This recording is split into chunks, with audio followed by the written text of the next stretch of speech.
Olá, seja muito bem-vindo. Mais um Chá das Quatro, começando, sempre trazendo assuntos edificantes para a sua vida. E no programa de hoje, nós vamos falar sobre seguir o chamado de Deus para as nossas vidas. Fica ligadinho, porque já estamos no ar.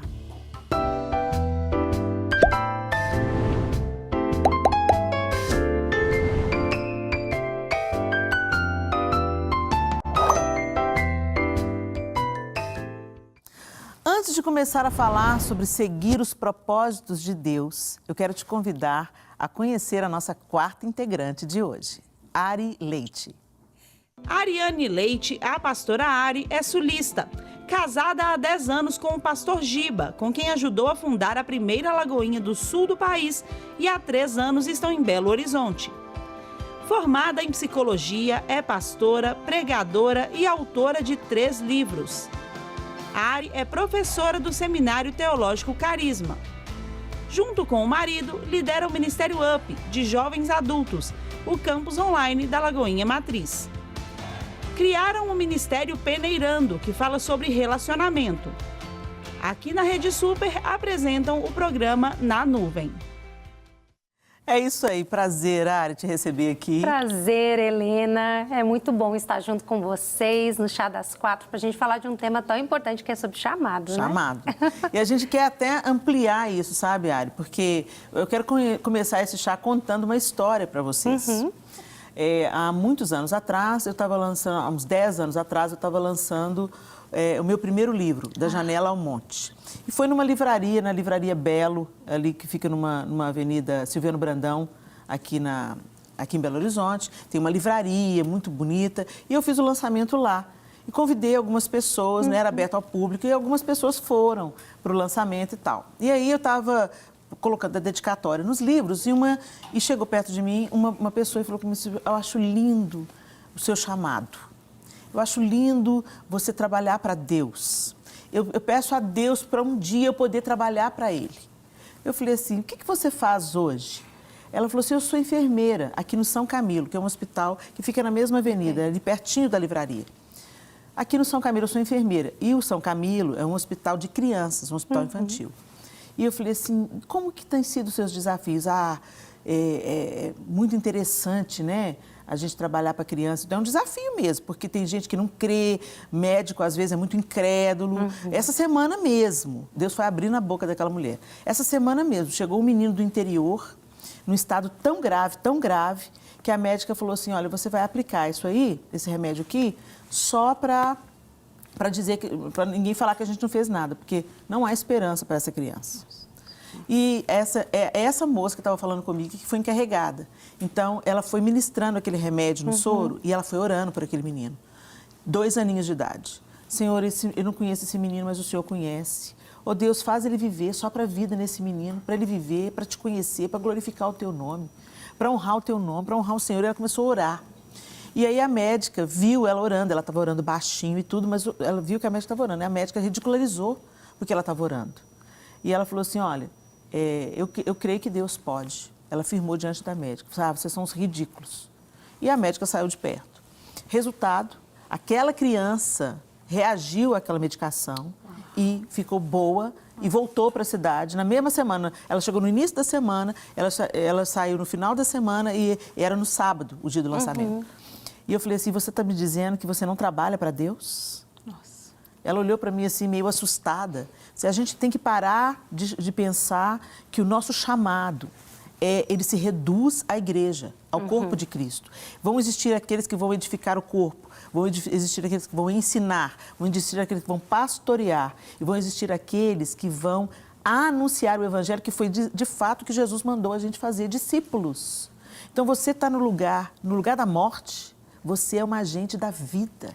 Minha irmã, olha para a sua posição hoje e receba o chamado de Deus para você hoje. Dentro da sua vocação, você é um agente do Senhor.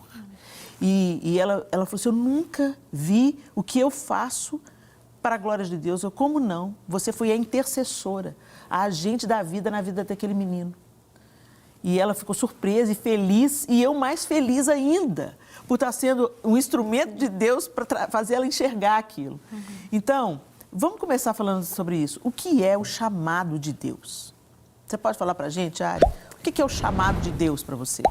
Eu acredito e creio que todos somos chamados, né? Porque quando nós aceitamos Jesus como nosso único e suficiente Salvador, existe um ID para todos nós. Claro que a aplicação do chamado, ele é diferente, nem tu falou, Helena. Alguns vão ser pastores, outros vão ser mestres. E isso não quer dizer que aquele enfermeiro, aquele médico, aquela psicóloga, aquele advogado, aquela mãe, dona do lar, não está cumprindo o chamado. Porque o ID de Deus é para todos nós. Falar da palavra de Deus, ministrar a palavra de Deus, independente do contexto que a gente está inserido. E vocês, meninas, como é que vocês enxergam o chamado de Deus? Eu estou falando aqui com 2 pastoras, né? Vocês também têm um chamado. Mas também eu estou falando como uma consultora de moda e imagem, e também estou falando como uma empresária. Então, como é que fica o chamado de Deus na consultoria de imagem? Como fica o trabalho de Deus no empreendedorismo? Então, eu acredito que Deus, sempre que Ele nos chama, é para nos mostrar qual que é a nossa verdadeira identidade. Então, em Deus, a gente entende quem a gente realmente é. E no meu trabalho especificamente, a consultoria, ela ajuda a mulher a encontrar a identidade. Então, ela não precisa parecer com a outra para ser aceita. Ela começa a entender que o jeito dela, a forma dela falar, a forma dela vestir, a forma dela se expressar, tudo isso tem a ver com a identidade. Que ela foi formada por Deus. E isso ajuda, inclusive, no chamado que ela tem. Porque quando ela entende realmente quem ela é, ela consegue identificar qual que é o chamado para a vida dela, seja ser mãe de forma exclusiva, de forma única, né? Porque mãe todas nós somos, né? Senão parece também que só quem está ali dedicando ao filho é mãe. Mas ser exclusivamente ali em casa mãe, ser uma dona de casa, ser uma empresária, que hoje tem tantas mulheres também trabalhando fora, ser uma pastora, uma psicóloga, uma advogada, uma cozinheira, né? Qualquer forma é servir a Deus. Você tocou num assunto muito importante aí, Simone, dentro da sua área, porque você falou assim, eu acho que é importante a consultoria de imagem para a pessoa entender que ela tem uma identidade, que ela não precisa copiar ninguém, ela não precisa ficar sempre se comparando. Eu acho que hoje é o tempo da comparação, né? E isso afeta, inclusive, a maneira como a gente se relaciona com Deus e com o outro, né? Então, é tão importante a gente saber. Primeiro, esse final de semana eu ouvi na boca da Val Gonçalves, né, que é uma pregadora que eu gosto muito, a Valéria Gonçalves, esposa do Douglas Gonçalves, do Jesuscope. Eu sou uma admiradora ferrenha da Val. E ela falou uma coisa, falou assim, olha, a gente fica pensando que a gente tem alguma coisa a alcançar. Deixa eu dizer para vocês uma coisa. O lugar maior que você pode ocupar é o que você já ocupa. Filho de Deus. Você é filho de Deus, você é filha de Deus. Você está assentado com Cristo nas regiões celestiais. O negócio é que a gente já é isso, mas não se vê como filho de Deus. Não age como filho de Deus. Não, porque todo mundo quer ser príncipe, né? Todo mundo quer ser príncipe, princesa, sou princesa de Deus, mas ser princesa também tem responsabilidades, né? O Charles aí que o diga. O príncipe Charles querendo aposentar. Chamaram ele para o trabalho, vamos embora trabalhar, né? E assim, o William, que é o sucessor dele, né? Ele tem todo um protocolo, uma maneira de viver. Ele não vive como todo mundo, ele vive de uma maneira diferenciada, ele é atento ao que ele veste, aos gestos dele em público. Por quê? Porque ele não é filho de qualquer pessoa, ele é herdeiro do trono, né? Então, ser herdeiro do trono é um privilégio, mas ser herdeiro do trono também tem uma demanda, né? Uma certa atitude que a sua identidade demanda. E não é diferente com os filhos de Deus. Somos filhos de Deus. E isso é um alto lugar, um lugar de privilégio, mas também que nos dá muitas responsabilidades, principalmente num tempo tão difícil como esse. O que vocês acham que é o maior empecilho ao chamado? Já que eu citei aqui a comparação, eu estou me comparando, o que o outro tem? O que o talento do outro? O que o outro sabe fazer? O que o outro veste? Como é que ele é? Qual que é o estilo dele? Eu quero ser ele. É o lugar mais fácil do que, às vezes, você se encarar, se perdoar, se ajustar, se deixar curar, para então você encontrar o seu caminho em Deus. Além da comparação, vocês podem enumerar alguma outra grande dificuldade que se opõe à nossa vocação em Deus? Helena, eu queria pontuar, colocando a culpa para mim, inclusive, o que a gente ouve nos púlpitos, assim, né? Porque Deus vai te usar, Deus vai te levantar, você vai falar para multidões e não sei o quê, aquelas profecias. Isso não é de hoje, isso é de anos. As pessoas estão ouvindo isso há anos nos nossos púlpitos. Então, a perspectiva e a expectativa de sucesso e de chamado, ela está deturpada pela interpretação equivocada da Bíblia pregada nos nossos púlpitos. Sim.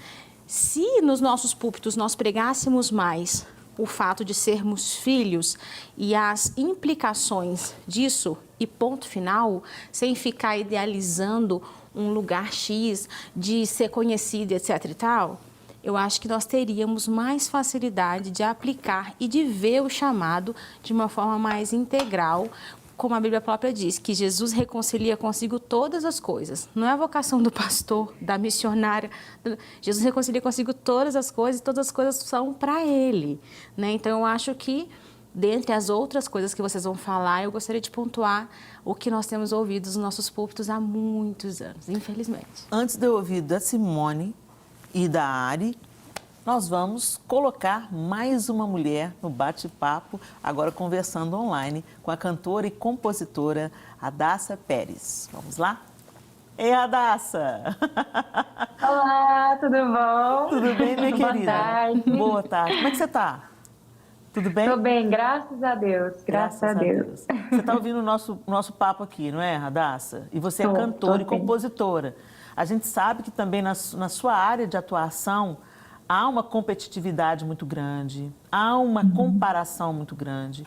Você, como cantora, você consegue identificar alguma coisa que já te intimidou? Alguma coisa que fez você pensar assim, isso não é para mim, não, porque fulana canta mais do que eu, ou porque as composições de ciclano são muito mais poéticas, ou porque tem muita gente boa no mercado, não precisa mais de mim. Você já passou por alguma coisa assim? Bom, pastora, com certeza. No começo, para mim, foi muito assim, até porque eu comecei muito novinha dentro da igreja, assim, cantando, né? Mas você realmente, tinha quantos assim, anos quando você começou, Hadassa? Eu comecei profissionalmente com 16 anos de idade. Uau. Então, hoje eu tenho 27, né? Então já faz alguns anos. Mas naquela época, tudo isso era muito presente para mim, né? Começando novinha, sem entender muito bem o ramo da música, porque a minha maior comparação e achar que eu não tinha o talento, vamos dizer, né, nesse ponto, era porque eu não vim de uma família musical, eu não vim de pais que tocam, de família que canta. Eu realmente creio que o dom de cantar foi realmente um dom de Deus, porque eu não tinha de onde vinha a genética. E então acaba assim que eu nunca aprendi a tocar um instrumento desde pequenininha. Então realmente assim, essa comparação foi muito grande para mim no início do meu chamado, do meu ministério, né? Mas e o que fez Deus vai trabalhando com o tempo. O que fez você vencer isso? Ou você já venceu isso? Se você já venceu, se você pode dizer, não, eu já venci isso. Eu quero que você nos dê uma dica de como você conseguiu fazer isso. E se você está num processo, você acredita que isso é um processo, que todo dia você tem que vencer um pouco? Eu demorei alguns anos, mas realmente hoje eu acho que essa parte de mim já passou. Eu já fui curada dessa comparação. Porém, para mim, o que realmente me ajudou a vencer essa comparação foi a questão da obediência, porque eu criei e eu creio até hoje que realmente esse chamado de Deus para minha vida tem um propósito. Um propósito muito grande, independente de qual seja se for uma pessoa para salvar uma vida, entendeu? Escutando a minha música, essa música. Então, assim, eu aprendi que a obedecer o chamado de Deus e ter certeza que eu não posso fazer pela minha força, eu, ser humano, mas pela graça dele, né? E como é um chamado dele na minha vida, eu vejo cada dia ele fazendo milagres, vamos dizer, comigo, onde eu posso subir a um palco, uma apresentação, ou seja, até cantando para uma pessoa só frente a frente. Então, assim, eu acho que essa obediência, assim, entender esse chamado de Deus na minha vida foi o que realmente me curou dessa comparação. Sensacional. Obrigada por ter compartilhado com a gente, Radassa. Eu acho que algo que você disse aí foi fundamental. Você disse assim, olha, eu posso estar cantando para algumas pessoas, para um grupo maior de pessoas, eu posso estar cantando diante de uma só pessoa. Eu acho que é isso, né? Que quando a gente entende o nosso chamado, a gente sabe que em qualquer lugar, a qualquer momento, o Senhor pode contar com você para você se derramar, compondo, cantando, né, indo às vezes onde muitas pessoas não queriam ir, porque desejar a plataforma é um lugar mais fácil, mas eu já vivi na minha vida como é importante a gente cantar, às vezes, à beira de um leito de hospital. Como a gente se sente muito mais útil no reino de Deus, quando às vezes a gente para, como Jesus parou para aquela mulher em Samaria e se derrama diante de uma só pessoa. Obrigada, Radassa, que você siga firme aí no seu chamado, no seu propósito, vencendo todos os dias, mesmo qualquer tentativa, porque o diabo é assim, ele sempre vem tentando colocar um saco de lixo de volta no nosso colo, né? Que você não aceite, que você continue vitoriosa aí sobre qualquer tipo de comparação, florescendo naquilo que Deus te chamou. Amém? Amém. Um beijo, querida. Obrigada por ter participado com a gente. Obrigada. Tchau, tchau. Muito bom, muito bom. Bom, então, olha que interessante, né? A gente citou aqui a comparação e a Radassa, ela falou justamente disso. Eu acho que principalmente com quem lida com as artes, é um campo muito hostil, Sim. né? A Priscila falou brilhantemente dessas questões do púlpito, onde há um discurso muito triunfalista e que nos faz acreditar que Deus está nos usando nas plataformas, Deus está nos usando, Deus não está me usando quando eu estou lavando fralda, né? Quer dizer, gente, eu que sou da época de lavar fralda, né, gente? Trocando. Ato falho. Eu que sou mãe há 28 anos, né? Mas o fato é que as tarefas ordinárias, às vezes, nos fazem acreditar que é de menor categoria. A Priscila citou essa questão. Você, Simone, o que você citaria como um agente estressante ou opositor ao nosso chamado, além da comparação e de um discurso falso, triunfalista? Eu acho que o medo. O medo, brilhante. Eu acho que o medo, ele traz o medo de não ser aceito, o medo de não dar conta. Eu mesma já tive esse medo várias vezes, só que eu fui com medo mesmo. Isso aí. Porque, na verdade, quando o chamado, ele é mais forte que a gente. Quando você tem um chamado, você entende que você tem um chamado. Por quê? Porque aquilo te consome de uma forma que, ainda que você tenha medo, ele não te paralisa. Você não consegue se submeter ao medo, porque é maior. Então, você vai além, você vê que você consegue, você dá conta. Porque Deus, ele te respalda naquilo. Porque como é um chamado dele, só que só entende isso quem tem a coragem de ir, Se lançar, de prosseguir, de perseverar e supera esse medo. Aí essa pessoa vai ver o resultado e vai ver que as coisas realmente elas acontecem e vai ter experiências extraordinárias. Yes, é isso aí. E você, Ari? Uma das coisas que eu percebo, assim, eu falo um pouco, assim, do lugar, assim, da transição para o cumprimento. Lá no Rio Grande do Sul, tanto eu e o Giba já éramos pastores lá. Mas essa transição cultural, né, de direcionamento de Deus para vir para Belo Horizonte. Então, eu percebo que, às vezes, os maiores desafios e também mais estressores, assim, presentes no chamado é quando a gente enfrenta as dificuldades. Dificuldade, às vezes, tem que morar longe, dificuldade de ter que lidar com a saudade da família, de estar perto da família, às vezes dificuldades até no cumprimento do chamado. Porque, às vezes, a gente cria uma idealização, um pensamento de Deus chamou, então vai ser tudo perfeito. Tudo perfeito, né? Um romantismo. Tudo vai dar certo. A gente romantiza, tudo vai dar certo, né? E aí vem o medo, vem a insegurança, vem o lidar com as nossas questões internas também, de não se comparar, de entender aquilo que Cristo tem para nós, das nossas habilidades que precisam ser desenvolvidas também no chamado para nós cumprirmos. E eu percebo que isso é quando a gente se depara com esses desafios, assim, é o que a gente desconstrói aqueles pensamentos idealizadores, mas tem algo ali dentro de nós que queima, porque foi o Senhor que colocou, é o que faz a gente, né, nem a Simone falou, não parar, não querer desistir, né? Não que não venha às vezes pensamentos, mas a gente sabe que aquele que nos chamou é aquele que vai cumprir a obra em nós, através de nós e vai nos fortalecer. Mesmo diante da saudade da família, mesmo diante da saudade do colo de mãe, do colo de pai, mas a gente sabe que é o cumprimento, né, desse chamado de Deus. Estamos de volta com o nosso Chá das Quatro e a gente estava falando sobre a importância do chamado. E a gente, no primeiro bloco, fez um resumo falando que o chamado, ele é o chamado de Deus para a gente ser luz e sal no mundo, mas ele vai se manifestar de diversas formas, né? E durante essa nossa jornada de servir pessoas, ensinar pessoas, conviver com pessoas, ser resposta para pessoas, amar o outro como amamos a nós mesmos, tem muita hora que dá vontade de jogar a toalha, gente. Tem muita hora que a gente cansa. As situações acontecem, as dificuldades. A Ari compartilhou, né, dela vivendo longe da família. Às vezes o chamado nos leva para uma terra distante, para uma cidade diferente, para uma cultura diferente, né? E as dificuldades surgem. Quando a gente tem vontade de desistir, faz o quê, gente? Deus. Porque a Simone falou uma coisa muito interessante. Ela falou assim, olha, o medo é um opositor do nosso chamado. Mas eu fui com medo mesmo. Por quê?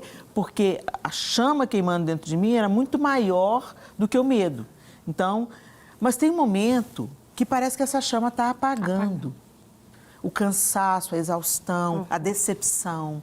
Às vezes a pessoa que você mais investe, que você mais cuida, que você mais investe, de repente te decepciona. Eu fico imaginando o que Jesus sentiu quando Pedro negou, quando Judas traiu. Né? Ou seja, está no nosso pacote como seguidores de Cristo, sermos frustrados, sermos decepcionados, sermos traídos. Mas quando acontece com a gente, dói. E dependendo da situação, te dá vontade de, quer saber, acho que isso é para mim não. Eu não aguento, não. E aí, quando acontece isso, Ari, você que é psicóloga e cuida também de muita gente querendo chutar o balde, quando acontece isso, o que a gente faz? Primeira coisa, o que a gente faz para evitar chegar nesse ponto? Eu acho que o primeiro passo é a gente se conhecer, é o autoconhecimento. Ele é a base de tudo no nosso exercício. Se eu me conheço, eu entendo os meus limites, porque hoje, Helena, parece que é feio a gente falar sobre limitações. Eu tenho limite. Parece que a sociedade, ela enxerga pessoas que dizem, meu limite é esse, como se fossem pessoas frágeis e fracas. Muito pelo contrário, quando nós entendemos os nossos limites, até onde eu devo ir para me respeitar e respeitar o outro, eu entendo como que eu devo exercer o meu chamado no respeito com o outro e no respeito comigo mesmo. Então, quando eu me conheço, eu consigo enxergar o chamado de uma maneira e eu consigo olhar para Deus entendendo que eu sou filha não por aquilo que eu faço, mas por aquilo que eu sou no Senhor. Então, o primeiro passo para a gente não chegar à exaustão é o cuidado consigo mesmo, cuidado com as nossas emoções, entendendo que vai ter situações que vão nos decepcionar, mas também procurar ajuda, às vezes conversar, ter pessoas que possam ser nossos mentores, que a gente pode compartilhar, se aconselhar para a gente também enxergar talvez uma outra visão nas situações que estão acontecendo. Mas se nós não nos conhecermos, né, é muito difícil a gente entender os nossos limites se a gente não se conhecer. E aí a gente vai estar sempre o quê? Vivendo além do limite, onde vem o cansaço, vem a exaustão, vem a vontade de desistir. As super pastoras, Super mulheres, as super médicas, as super professoras, né? Quer dizer, aí a gente se excede realmente se a gente não conhece os nossos limites. E a gente termina faltando com respeito muitas vezes com o nosso corpo, com a nossa mente, com a nossa alma. Então, uma das coisas que eu vejo muito lindamente na palavra é que Deus sempre nos leva a um descanso. A gente olhar desde Gênesis ali, Deus criou em 6 dias, no 7º Ele descansou. É necessário nós descansarmos em Deus, descansarmos o corpo, fazermos coisas que também nos dão prazer, que também fazem bem para o nosso coração, fazem bem para a nossa mente, junto com o Senhor. É tão interessante você tocar nisso, Ari, porque o Shabat, né, que é o descanso dos judeus, a gente observando como eles vivenciam o Shabat é muito interessante. Porque não é só uma série de regras, não pode isso, não pode apertar um botão, não pode acender fogo, tem isso tudo. Mas o que eles fazem então? O que eles fazem? Eles ensinam a Torá, eles se sentam à roda da mesa sem nenhuma tecnologia, para olhar nos olhos uns dos outros, para o pai honrar a mãe diante dos filhos. Um judeu me contou o seguinte, que o dia do Shabat é o dia de ler Provérbios 31 para os filhos e agradecer o pai, o chefe da família, agradece a mãe pela dedicação dela, pelo serviço dela, pelo trabalho dela, servindo toda a família, e ele honra essa mãe diante dos filhos. E é um tempo de contemplação de Deus, não é só um tempo de não fazer nada. entendeu? É um tempo de não fazer nada na presença.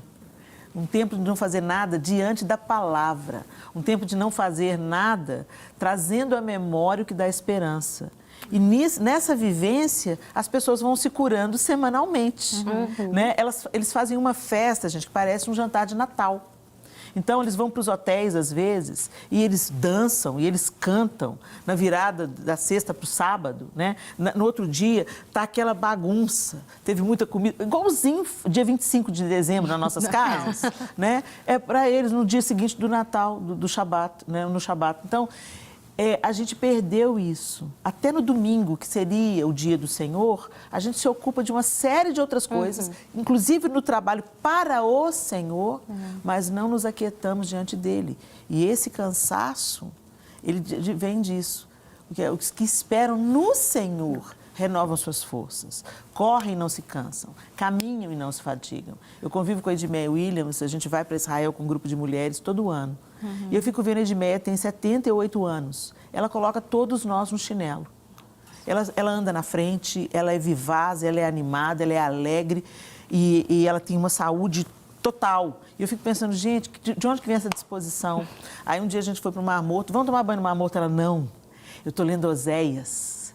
Já li 14 vezes e quero ler outras mais, Deus está falando comigo. Ela se alimenta, ela se alegra na contemplação da palavra. Eu falei, está explicado. Ela espera no Senhor, renova a sua força, corre, não se cansa, caminha, não se fadiga, e eu estou aqui com a língua de fora. Né? Então, eu parei um tempo agora esse ano, e eu vi como é importante tempo de contemplação, tempo de oração, tempo de comunhão. Ler a Bíblia sem preparar sermão, sem preparar a palavra. Nossa, ler a Bíblia para contemplar Deus, ler a Bíblia para se deleitar nele, ler a Bíblia para deixar a palavra nos limpar, nos lavar, nos refrigerar. Né? E eu acho que parte dessa exaustão no cumprimento do chamado está muito no que a gente se contentou em ser empregado de Deus e não ser filho dele. Verdade. E essa questão do cansaço, né, enquanto a gente exerce o chamado, profissionalmente falando, né? Eu acho que isso é inevitável acontecer, mas é o que vocês estão falando, a necessidade de... Porque quando a gente chega na exaustidão, dá vontade de parar. Mas não é o parar, a gente tem que trocar o parar pelo descansar. Né? A gente tem que trocar essa... E, ao mesmo tempo, fazer um ponto de equilíbrio, tentar equilibrar algumas coisas, porque... Eu estou lendo um livro muito legal mesmo. Pirâmide de Sabedoria, Sabedoria da Pirâmide, uma coisa assim. Ele vai falar da nossa relação com a tecnologia. Então, assim, às vezes eu sou uma professora, né? E eu fico desgastada, cansada ao exercer a minha função. Mas os professores em 2022 estão ainda mais do que nos anos 2000. Por quê? Porque a gente tem tanta informação, a gente gasta tanta energia se envolvendo em questões que, sei lá, está acontecendo lá nos Estados Unidos, lá na China, só que a gente se envolveu com ela através do nosso Instagram, né? Então, existe um desgaste emocional maior que ele atinge indiretamente o nosso desenvolver do chamado, né? A gente se desgasta emocionalmente com coisas que anteriormente não eram uma realidade e a gente está, uma geração cada vez mais cansada, mais estressada. Muito por isso também. E eu acho que o sucesso ele se faz ao caminhar, não ao correr. Então, quanto mais a gente vai caminhando, na caminhada você consegue contemplar tudo que está ao seu redor, você consegue perceber as coisas. Então, o que tem acontecido? As pessoas em busca do sucesso, daquilo que elas acham que é sucesso, que são coisas muito grandes, de repente, para mim, aquilo não é sucesso. Só que por eu, às vezes, me comparar, eu acho que o sucesso é aquela proporção gigantesca. Mas eu estava conversando com meu marido outro dia, eu falei, olha, sucesso para mim é nós dois, a gente estar bem aqui em casa. Sim. É nossos filhos estarem bem. É as coisas estarem, todo mundo está com saúde, nossos familiares, porque para a gente estar bem, é muita gente que tem que estar bem. Minha mãe tem que estar bem, minha sogra, meus cunhados, as esposas, é muita gente. Qualquer pessoa que não esteja bem, desestabiliza a gente. Também. Então, eu acredito que a gente tem que ver beleza no caminhar. e não no correr. É isso aí, falou tudo, Simone, é isso mesmo. A gente se cansa porque a gente corre. Se você for caminhando, você cansa Mas menos, você chega, né? você chega. Você chega do mesmo jeito. E é interessante que quando a gente corre, a gente não contempla. Quando a gente caminha, a gente consegue contemplar. Contempla. Então, Aí a gente vai chegar ao mesmo destino. Sim. Né? Mas Caminhemos. Caminhemos. Como diz o poeta, ando devagar porque já tive pressa. É verdade. E levo esse sorriso porque já sofri demais. Então, né, vamos chamar um contraponto para essa conversa? Nós vamos colocar um homem, porque esse programa é um programa democrático, né, gente? Chegou a hora do contraponto com o nosso querido pastor Jean Carlos.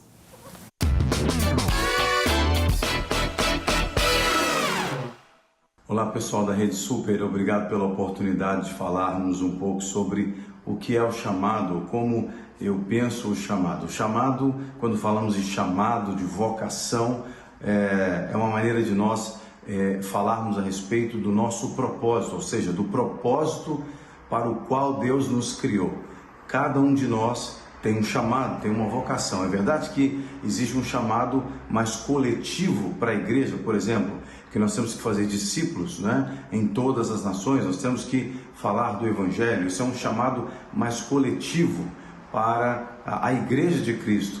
Mas quando nós pensamos em um chamado mais pessoal, mais individual, cada um de nós tem o seu chamado, tem a sua vocação.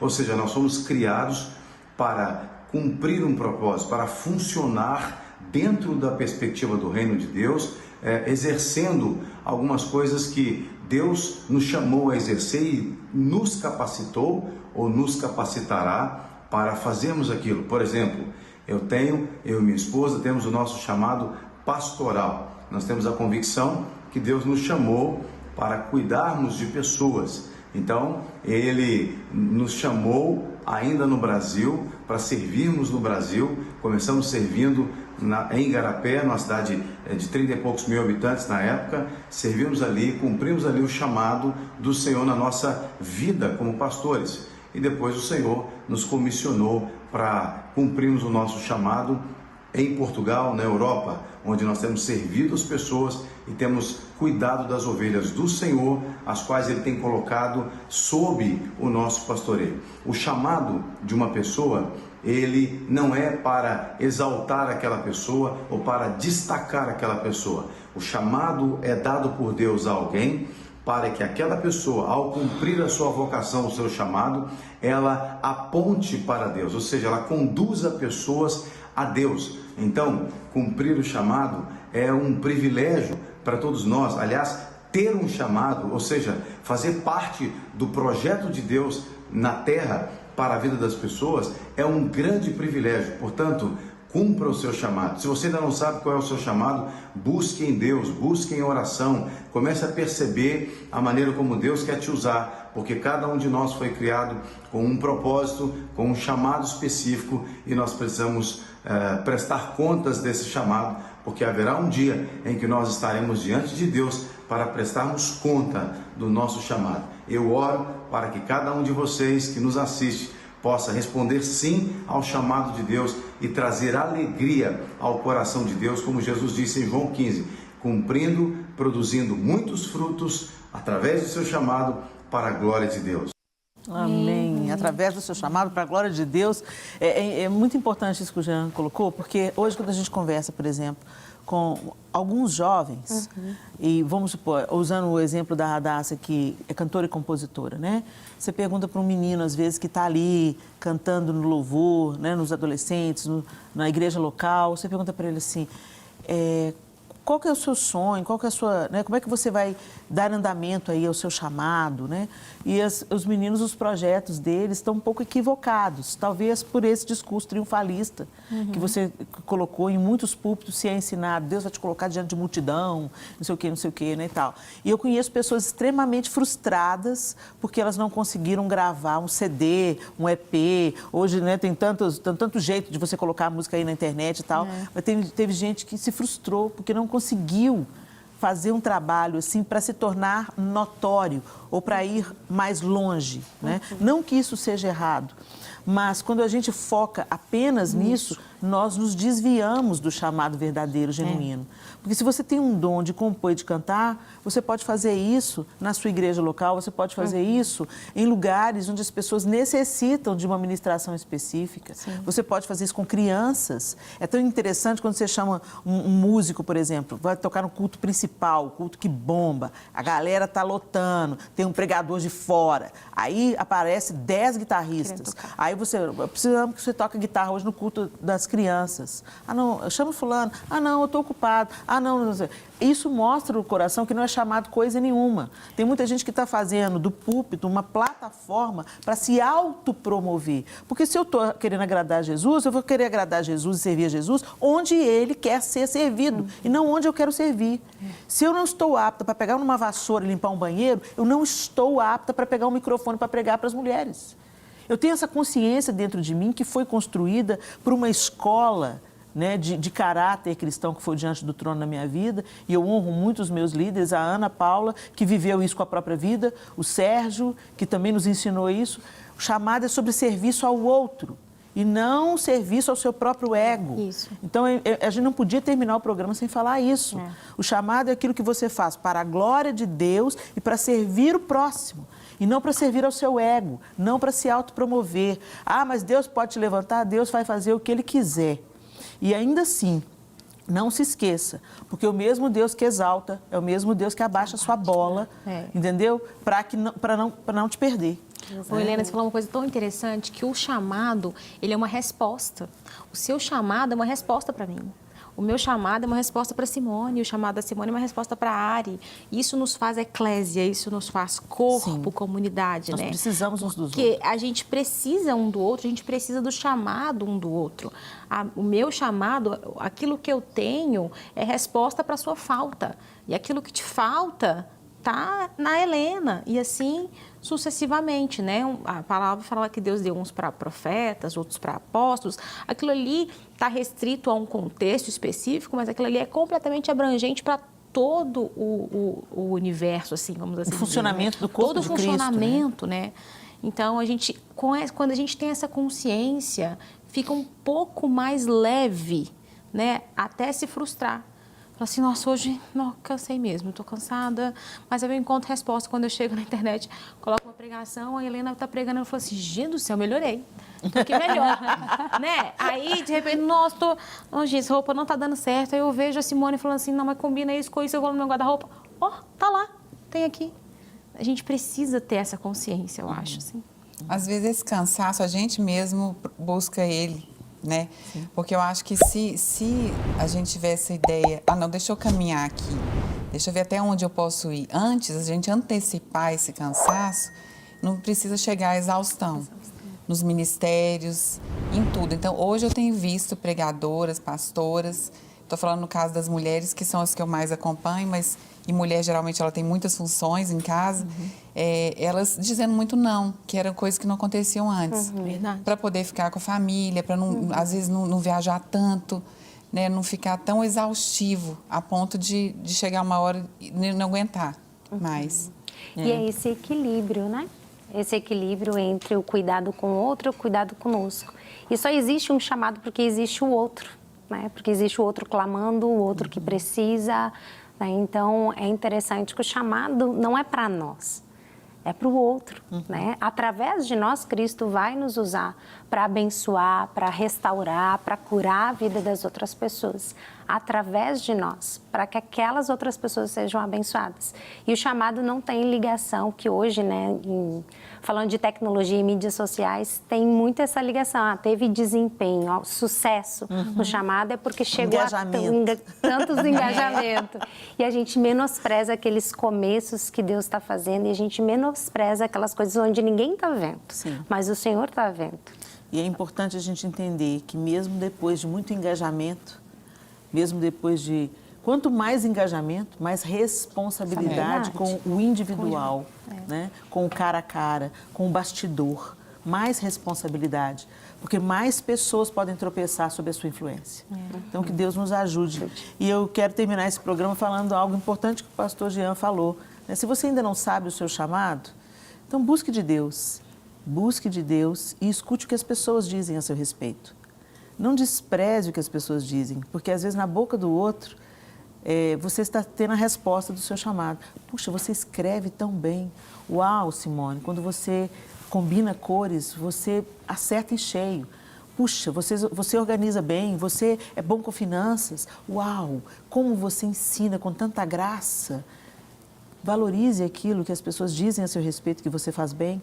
Deus nunca manda um filho para um destino frio com roupa de verão e vice-versa. Ele nunca manda você, não mandaria um filho para um país de extremo frio, rigoroso, com uma havaianas, uma camiseta, uma bermuda e um protetor solar. Deus coloca na sua mala aquilo que aponta o seu destino. Amém. Então, olhe um pouquinho mais para aquilo que está aí diante de você, as coisas ordinárias e comuns que você pensa, mas Deus vai usar isso? Não precisa de muita coisa. De uma semente vem uma floresta inteira.